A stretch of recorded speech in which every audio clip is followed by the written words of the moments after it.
I don't know if y'all seen it yet, but there's a movie that's been getting talked about. Give Regina her shout out. She put us on to that movie. All right, damn. Shout out to Regina. She the one that got us the recommendation to watch this movie. Just Netflix like movie. she did. I wish she would have been here the week prior for the Fall of the House of Usher. Yeah. Because we talked about that. This movie, Leave the World Behind. A lot of people talking about it. Mixed reviews, I would say. Shout out to Brinley. What up? Peace Brilliant? to the gods and goddesses. Let the fuckery begin. Let's let it get started. Somebody try to steal my damn cornbread too. Y'all let us know if y'all seen this movie or not. Most people, I'm pretty sure most of y'all have seen it. But Leave the World Behind. Movie on Netflix starring Mahershala Ali. Mahershala Ali, Julia Roberts, Ethan Hawke. And this new, I don't remember her name. I don't know.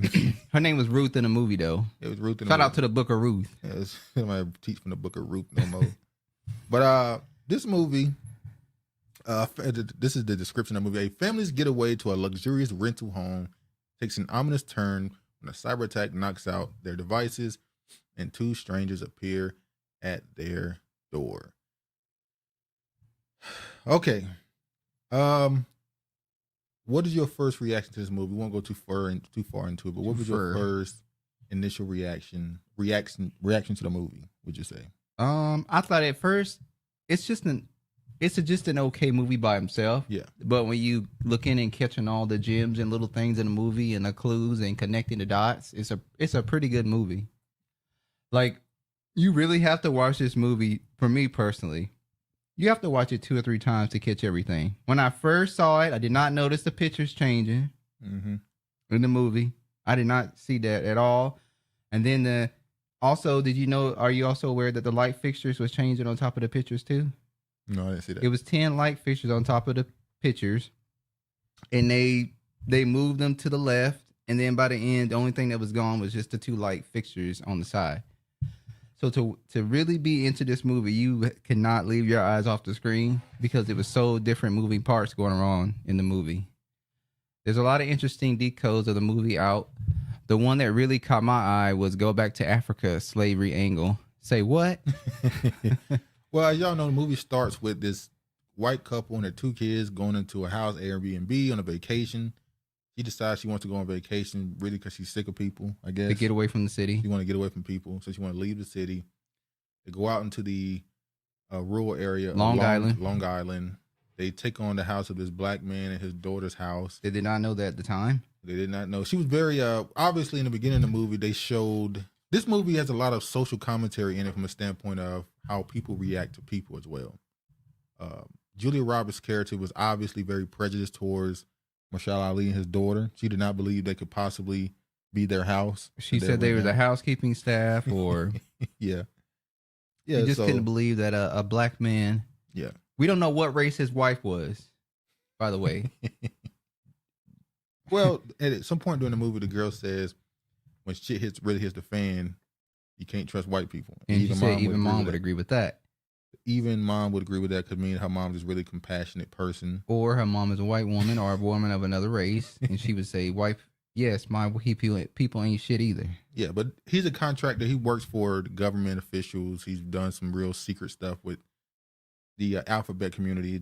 Shout out to KD. Sorry, dude. What up, hey, family. What do you brothers think about the Obama production company being behind the movie? We're going to get to that. The daughter implies she might be non-black with that. Yeah, that's what I was thinking too. Yeah, the Obamas have something to do with this movie, let's go ahead and just jump to it. Mr. and Mr. Big. Big and bigger. Big and bigger. Mr. Big and Mr. Bigger.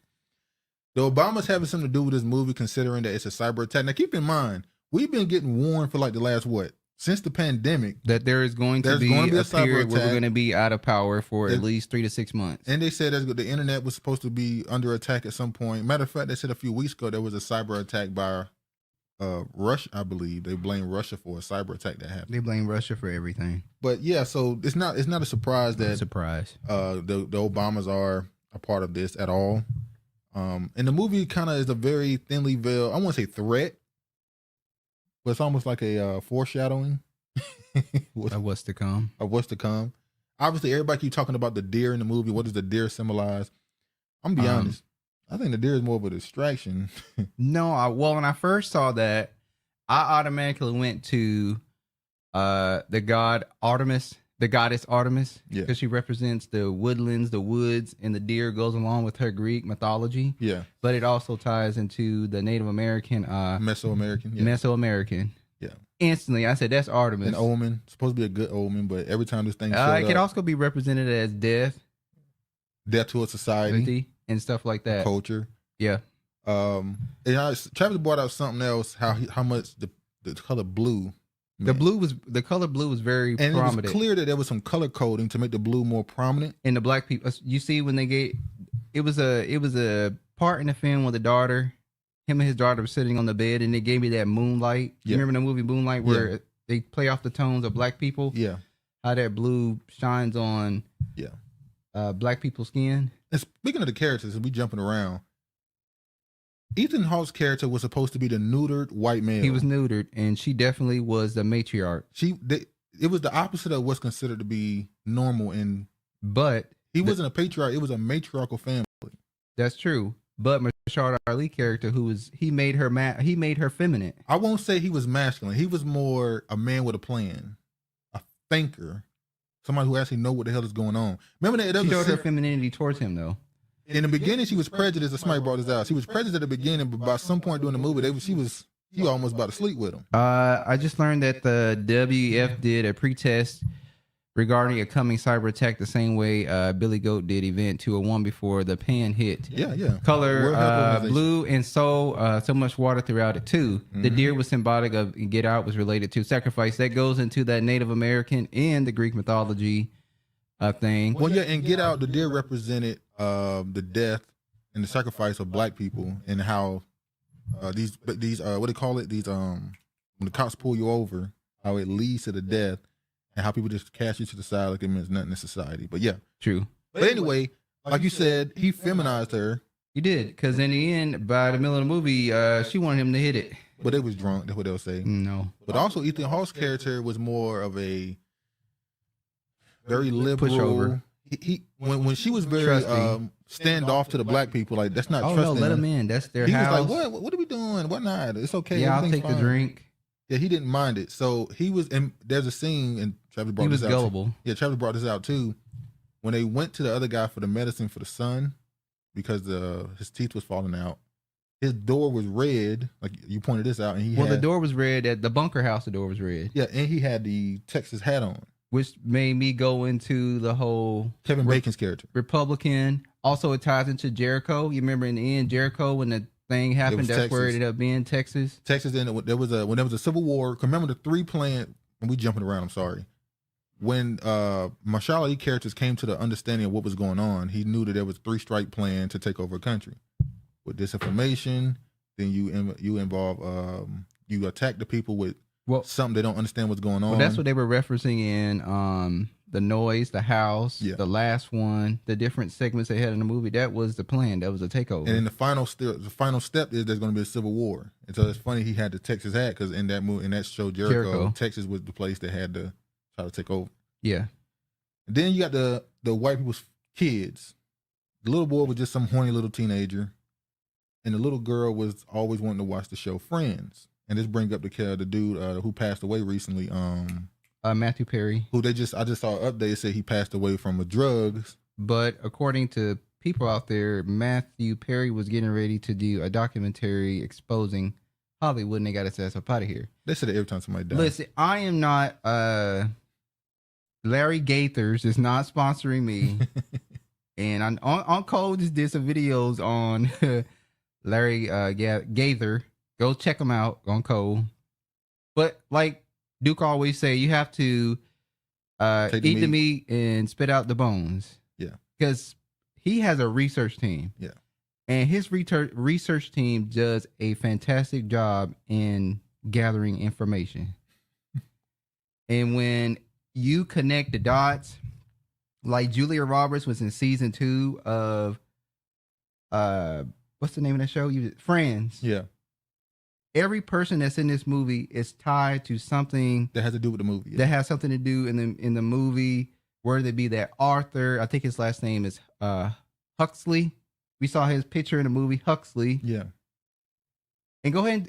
Are you ready to talk about your white line theory? Yeah, the beginning of the movie, when it first started off, when they realized communications are being shut off, they start to notice that there's boats and ships crashing into land.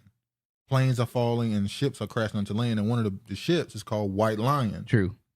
Now, the White Lion, you know, we always can tie that to the white aspect of it and uniqueness of a white lion, how rare that is. But also it can stand for the beast, the fall of the beast. Yeah. Like, I got something I want to show right here. Oh, hold on. Regina said, I watched on Code's Gaither's Decode, and it makes sense how else does Larry have access to the info and he puts out? Well, I told you, Larry admitted on his channel that 2/3 of his research team in New York, he has a staff in New York, and he has a staff in Los Angeles. They are Jewish. So that's how he's able to obtain so much information in the Middle East, is because he has Jewish people working on his team. Yeah. Go ahead. So I want to talk about that White Lion ship for a second. I want y'all to listen to this. This is Revelations 13:1 in the King James Bible. And I stood upon the sand of sea, and saw a beast rise out of the sea, having 7 heads and 10 horns, and upon his horns 10 crowns, and upon his head the name of blasphemy.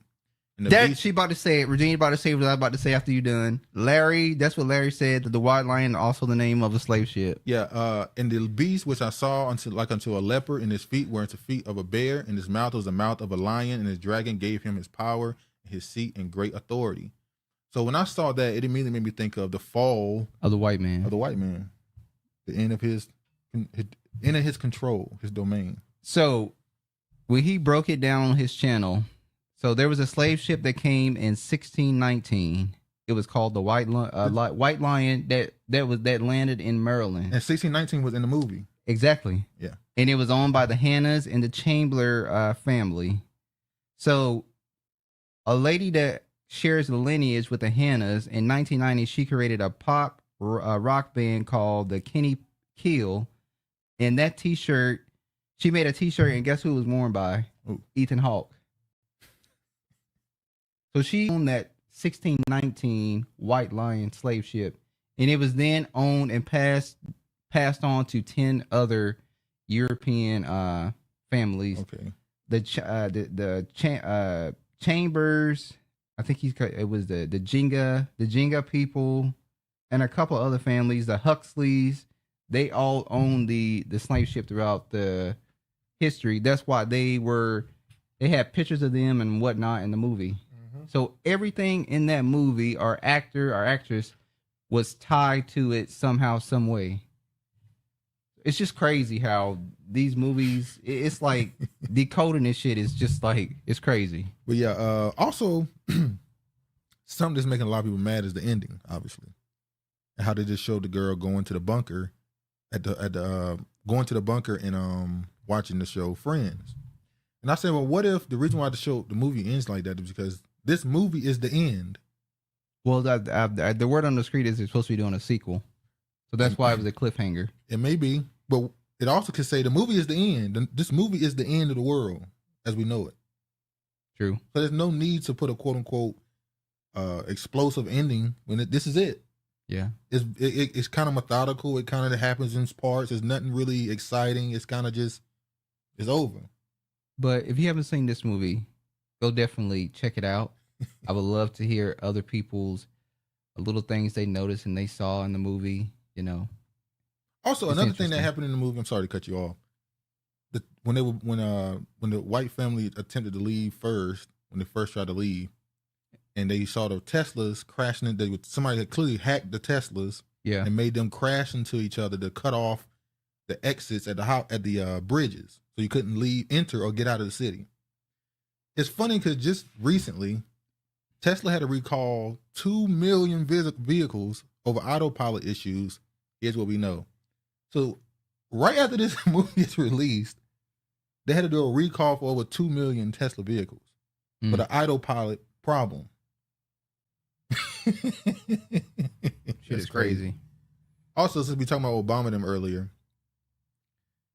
Secret Service boats were inoperable during rescue attempt of Obama chef Tafari Campbell. Newly released records revealed. What a coincidence. Peace, Regina. There are so many Easter eggs in this movie. It's astonishing. Yeah, it's a lot of stuff going on in this movie. We're not gonna be able to go off. If we went all over, it'd be an hour, 2 hours on just that little bit. Like, it's worth a 3-4 hour breakdown. It is. If you go into detail. Longer than that, if you really like the dude that directed the series, Mr. Robot, being the director, and then how Kevin Bacon had the E Corp yellow buckets on the truck, and we know that in Mr. Robot, the character he was going against it's a lot of shit. Like going on. Do y'all feel we are all living in different times, altered universes? It's possible.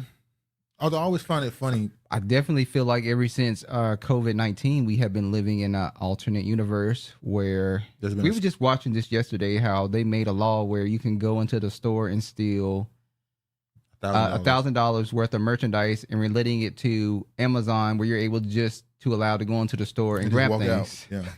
And you walk out because it's automatic pay system with your hands. So they like the homeless and drug people like, yeah, this is... You can get me back and put it on my tab. And we can tie that to the idea we know they're trying to get rid of cash.